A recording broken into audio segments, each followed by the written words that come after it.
بسم اللہ الرحمن الرحیم۔ شروع کرتا ہوں اللہ کے نام سے جو بڑا مہربان نہایت رحم والا ہے۔ وہ یکتا ہے اور نیک لوگوں کا ولی ہے۔ میں گواہی دیتا ہوں کہ اللہ کے سوا کوئی عبادت کے لائق نہیں۔ وہ اکیلا ہے، وہ مشکل کشا ہے، وہ حاجت روا ہے، وہ کارساز ہے۔ اس کے علاوہ کوئی عبادت کے لائق نہیں، وہ اکیلا ہے۔ میں یہ بھی گواہی دیتا ہوں کہ حضرت محمد الرسول اللہ صلی اللہ تعالی علیہ وسلم اللہ کے بندے، اس کے رسول اور آخری نبی ہیں۔ اے میرے اللہ، میرے نبی حضرت محمد مصطفیٰ صلی اللہ تعالی علیہ وسلم اور ان کی آل پر اور ان کے تمام صحابہ اکرام پر اور ان کی پیاری امت پر اپنی خاص رحمت، برکت اور سلامتی نازل فرما۔ ناظرین، آج سفر کا نصف آ چکا ہے اور ہفتے کا روز ہے۔ میرے پیارے نبی حضرت محمد مصطفیٰ صلی اللہ تعالی علیہ وسلم کی ایک دعا بتانے جا رہا ہوں۔ میرے بھائی اور دوستو، اللہ نے دو راستے دیے ہیں۔ ایک راستہ ہے حق کا اور دوسرا ہے باطل کا۔ ایک ہے سچ، دوسرا ہے جھوٹ۔ ایک راستہ ہے رحمانی، دوسرا راستہ ہے شیطانی۔ اس کائنات کے اندر صرف دو چیزیں ہیں، تیسری چیز اور نہیں ہے۔ کچھ لوگ یہ کہتے ہیں کہ ہم اللہ سے معافی مانگ لیں گے، نہ وہ مسلمانوں کی لسٹ میں ہیں، نہ وہ کافروں کی لسٹ میں ہیں۔ وہ ایک درمیانہ طبقہ ہے۔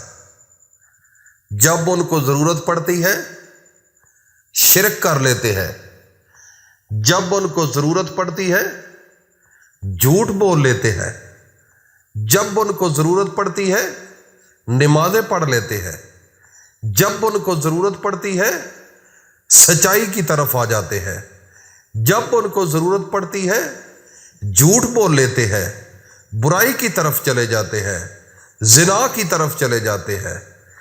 راستے دو اللہ نے رکھے ہیں، ایک ہے میرے نبی کا راستہ، میرا راستہ، اور دوسرا ہے شیطان کا راستہ۔ اب چوز کرنا ہوگا۔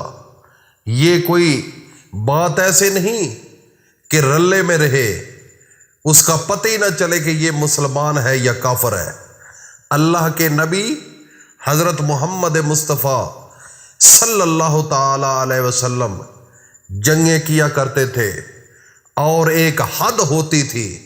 جو میرے نبی کے دوست ہوتے تھے، جو میرے نبی کے یار ہوتے تھے، وہ میرے نبی کی طرف ہوتے تھے۔ اور کچھ ایسے بھی تھے جو اگر وہاں پر نہیں آ سکتے تھے لیکن گھر میں بیٹھ کر دعائیں مانگا کرتے تھے، اپنے نبی کی سپورٹ کیا کرتے تھے۔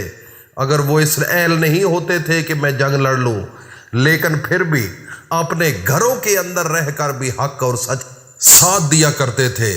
وہ یہ نہیں کہ گھر کے اندر وہ کافروں کے ساتھ مل جاتے تھے، وہ کھل کے علل اعلان یہ کہتے تھے کہ ہم مسلمان ہیں، ہمارا نام محمد مصطفیٰ کے غلاموں میں ہے۔ وہ اکیلے ہوتے تھے، کمزور ہوتے تھے، غریب ہوتے تھے، بالکل لاچار ہوتے تھے، لیکن ایمان کے اوپر وہ سودا نہیں کرتے تھے۔ لیکن آج اس دور کے اندر کچھ لوگ ایسے ہیں جو ظاہری طور پر یہ کہتے ہیں لا الہ الا اللہ محمد الرسول اللہ، لیکن جب کافروں کے پاس بیٹھتے ہیں تو وہ کیا ان کی ہیلپ کرتے ہیں، ان کی مدد کرتے ہیں، ان سے پیار کرتے ہیں، اور ان کے ساتھ مل کر مسلمانوں کو نقصان بھی پہنچاتے ہیں۔ اسی طریقے سے ایک ٹولہ میرے نبی کی زندگی میں بھی تھا۔ وہ کون سا تھا؟ وہ منافق تھے۔ وہ جب میرے نبی کے پاس آتے تھے وہ میرے نبی کے ہو جاتے، ان سے پیار کرنا شروع کر دیتے۔ جب کافروں کے پاس جاتے تو وہ کافروں سے پیار کرنا شروع کر دیتے۔ ان کو منافق کہا جاتا ہے۔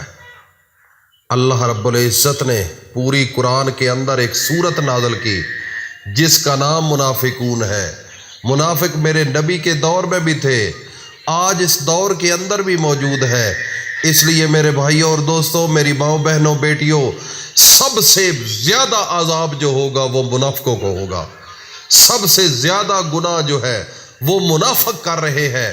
ظاہری طور پر نہ پتہ چلتا ہے یہ مسلمان ہیں، ان کے پاس آ جاتے ہیں، اور اگر چاہو تو وہ ان کے پاس چلے جاتے ہیں۔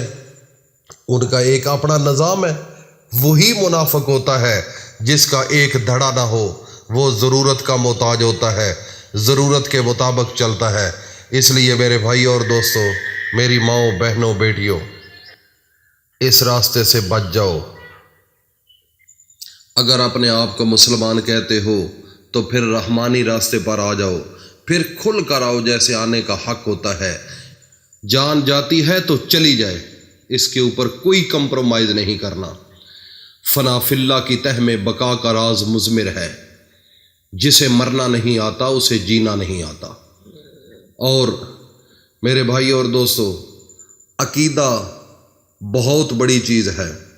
اگر آپ نے اپنے اللہ پر اور اپنے اللہ کے پیارے پیغمبر محمد مصطفیٰ پر ایمان لایا ہے اور صدق دل کے ساتھ لایا ہے تو یہ مختصر سی زندگی ہے۔ اس مختصر سی زندگی میں کسی کے ساتھ کمپرومائز نہ کرو، پیار سے پیش آؤ، اخلاق کے ساتھ آؤ، لیکن اللہ کے دین کو کبھی چھوڑنے کا تصور بھی نہ کرنا، اور محمد مصطفیٰ کے راستے کو کبھی چھوڑنے کا تصور بھی نہ کرنا۔ اگر اپنی زندگی میں کامیابی چاہتے ہو تو میرے نبی کی 63 سالہ زندگی، خدا کی قسم اس سے بڑی کامیابی کوئی نہیں۔ دنیا کا سب سے بڑا لیڈر، دنیا کا، اگر اس راستے پر آ جاؤ گے، آپ کے جسم سے منافقت، کافرانہ چالیں اور نفرتیں، گندگی اللہ پاک ایسے نکالے گا جیسے مکھن سے بال نکال دیا جاتا ہے۔ تو ایک طریقہ بتا رہا ہوں اپنے نبی کا۔ اگر گھروں کے اندر پیسے کی کمی ہے، ایمان کی کمزوری ہے، کسی چیز کا معاملہ ہے، اس کو اول و آخر 3 بار درود شریف کے ساتھ دعا کو پڑھ لو۔ یہ میرے نبی کے منہ سے نکلی ہوئی دعا ہے۔ وہ کون سی؟ اللہم انی اسألک ایمانا کاملا ورزقا حلالا طیبا واسعا وعلما نافعا وشفاء من کل دعا۔ یہ دعا ہے، اس کو میرے بھائی اور دوستو 7 مرتبہ پڑھو۔ انشاءاللہ میرے اللہ کے حکم سے آپ کے گھر اتنا رزق آئے گا کہ کبھی ختم ہونے کا نام نہیں لے گا۔ چھوٹا سا عمل ہے، چھوٹا سا، میرے نبی کا بتایا ہوا۔ اس کو اپنے دوستوں میں، فیملی میں، رشتہ داروں میں ضرور شیئر کرو تاکہ کسی غریب کا بھلا ہو جائے۔ اللہ پاک عمل کی توفیق عطا فرمائے۔ وآخر دعوانا ان الحمدللہ۔